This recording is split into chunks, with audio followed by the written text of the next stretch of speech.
Hi, I'm Amber and today I'm going to be doing a 5-film review. I started doing a 10-film review a while back and I don't think I did that many. I think maybe only I did one. And why I kind of quit was because I was wanting to do it where it wouldn't go too long but it wouldn't be too short. And I was trying to figure out how I was going to do this because I really wanted to do it, but at the same time I didn't know if it was worth doing. I finally figured that I would review only 5 films and the films that I haven't watched before.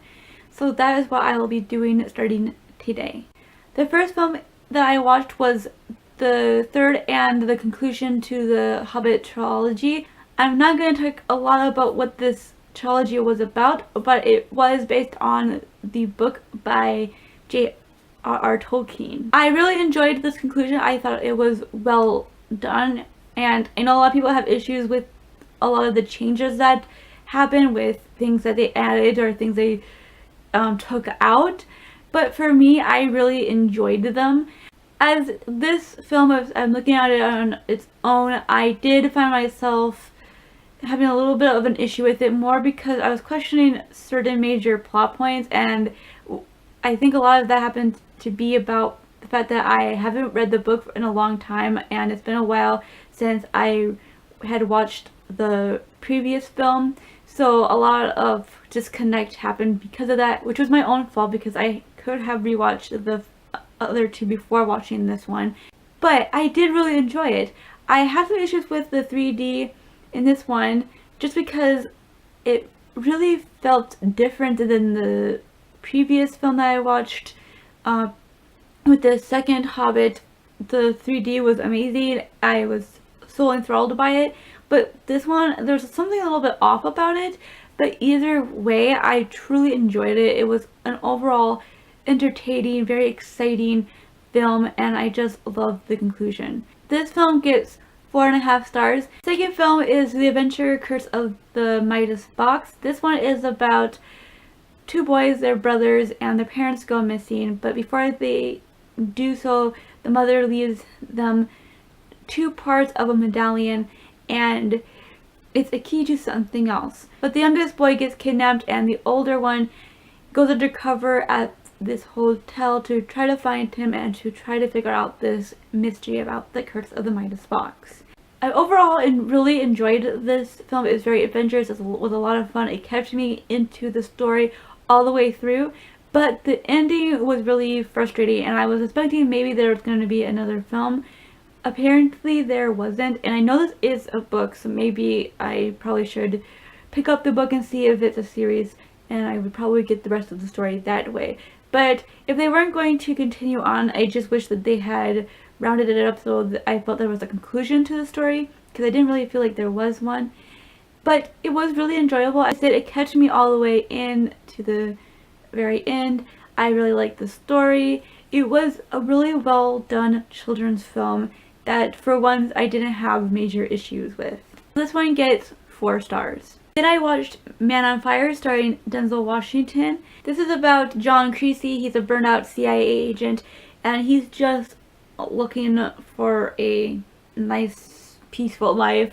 But his friend Rayburn gets him a job as a bodyguard for a little girl, and he finds his soul being healed through getting to know this little girl and protecting her, but she gets kidnapped and he will do anything to get her back. Now, I really like Denzel Washington. I think he did an amazing job in this film. I just really couldn't take this style, this flashing style. It gave me a headache watching it. So it was really a stylistic issue for me, but I think the story was really well done. And if it hadn't been for that flashing back and forth to things, like the way they did it, I would have really loved this film. It's Denzel Washington, so it's really disappointing that I couldn't like it more than I did.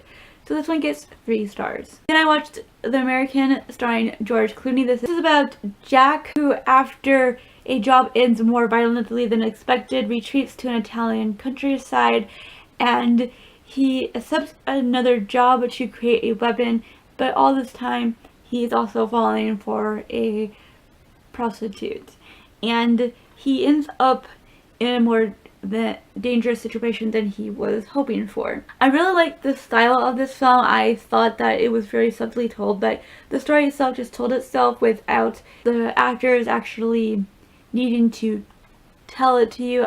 I don't know how else to say it. It's just that sometimes I feel like in films the story is told in a very loud manner, but this was very quietly done. You had to kind of think about what was going on. George Clooney was amazing in this film. I think overall he did a great job, but he really shined right at the end of the film when all his emotions were just kind of shining through.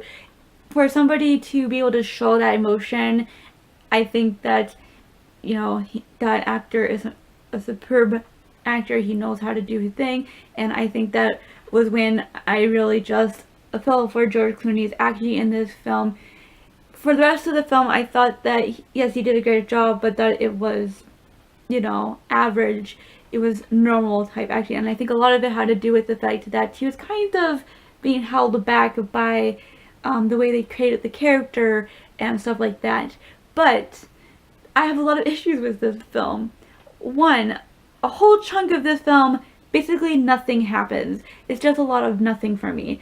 And the other issue is that I knew who the bad guy was from basically the beginning of the film. I knew how this was going to end from the very beginning.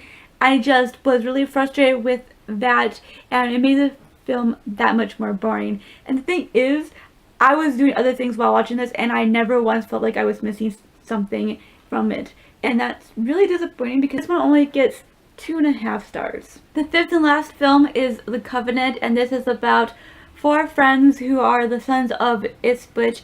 They are students at Spencer Academy, and they also have a 300-year secret. They are warlocks.